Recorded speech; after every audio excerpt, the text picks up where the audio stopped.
जो आदमी सबका बनना चाहता है ना, वो आखिर में अकेला ही रह जाता है। जो आदमी हर बंदे की साइड लेता है, सबका दोस्त बनना चाहता है, आखिर में वो अकेला ही रह जाता है। तो आज मैं तुम्हें एक ऐसे नियम के बारे में बताने जा रहा हूँ जिसको समझना तुम्हारे लिए बहुत ही इम्पोर्टेंट हो गया है। मैं आज बात करने वाला हूँ 48 लॉस ऑफ पावर के रूल नंबर 20 के बारे में। इस नियम का सिंपल सा मतलब है, न्यूट्रल रहो, अकेले रहो, तुरंत भी किसी की साइड मत लो।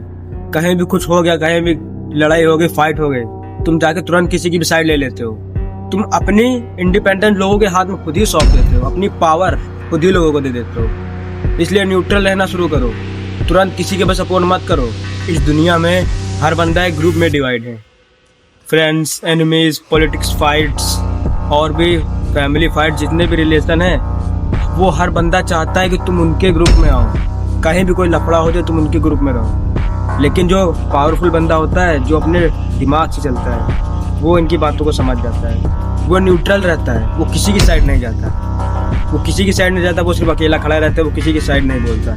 तो इससे तुम्हारे पास पावर आएगी, क्योंकि हर ग्रुप का इंसान तुम्हें अपनी तरफ खींचने की कोशिश करेगा। वो चाहेगा कि तुम उनके ग्रुप में आ जाओ। और जब तुम ये नहीं करोगे, न्यूट्रल रहोगे, एकदम खड़े रहोगे, किसी की तरफ नहीं जाओगे, तो पावर तुम्हारे हाथ में आ जाएगी। हिस्ट्री में बहुत सारे पॉलिटिशियन और रूलर ने इस नियम को यूज़ किया है। जब दो बड़े ग्रुप या दो बड़े देश आपस में लड़ने लगते हैं, तब वो जो रूलर होता था वो किसी की साइड नहीं लेता था, वो न्यूट्रल खड़ा रहता था। वो ना इस साइड जाता था, ना वो इस साइड जाता था। इससे दोनों साइड के लोगों को लगता था कि ये शायद हमारी साइड आ सकता है, ये हमारी हेल्प कर सकता है। लेकिन ना वो इस साइड जाता है, ना इस साइड जाता है, जिससे उनको लगता है कि शायद ये मेरी तरफ आ जाए, उनको लगता है कि शायद ये मेरी तरफ आ जाए। इससे रियल पावर उसके पास ही रहती थी और वो खुद आजाद रहता। इसकी वजह से लोग तुम्हारे बारे में सिर्फ सोचते हैं, भले वो आपस में लड़ रहे हैं, लेकिन सोचेंगे तुम्हारे बारे में, शायद ये बंदा मेरी तरफ होता, वो सोचेगा शायद ये मेरी तरफ आ जाए।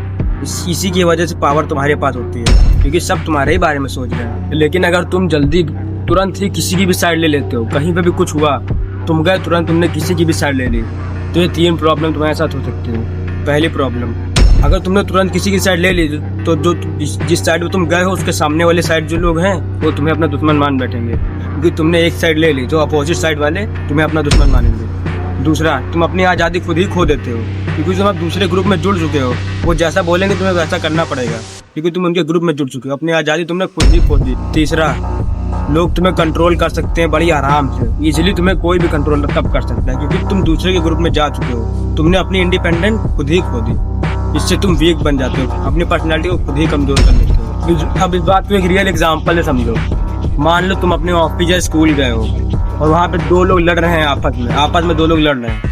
अब तुम वहाँ पे गए, तुरंत तुमने किसी की साइड ले ली, तो सामने वाला जो बंदा होगा वो तुम्हें अपना दुश्मन समझ बैठेगा। इसलिए तुम्हें तुरंत किसी की भी साइड नहीं लेना है। पहले तुम्हें सिचुएशन को ऑब्जर्व करना है कि यहाँ पे हुआ क्या है, किसकी गलती है, तब तुम्हें बोलना है, वरना तुम्हें बोलना ही नहीं। वहाँ पे तुम्हें सुनना, ऑब्जर्व करना है, बातों को पकड़ना है, किसकी गलती है, तब बोलना है। इससे पावर तुम्हारे पास ही रहेगी और लोग तुम्हें बैलेंस और इंटेलिजेंट पर्सन समझेंगे। याद रखो, जो बंदा तुरंत सबका सपोर्टर बन जाता है, हर चीज में खुद आगे बढ़ के सबका सपोर्ट करता है, वो अपनी पावर खुद ही खो देता है और खुद ही कमजोर दिखने लगता है लोगों की नज़रों में।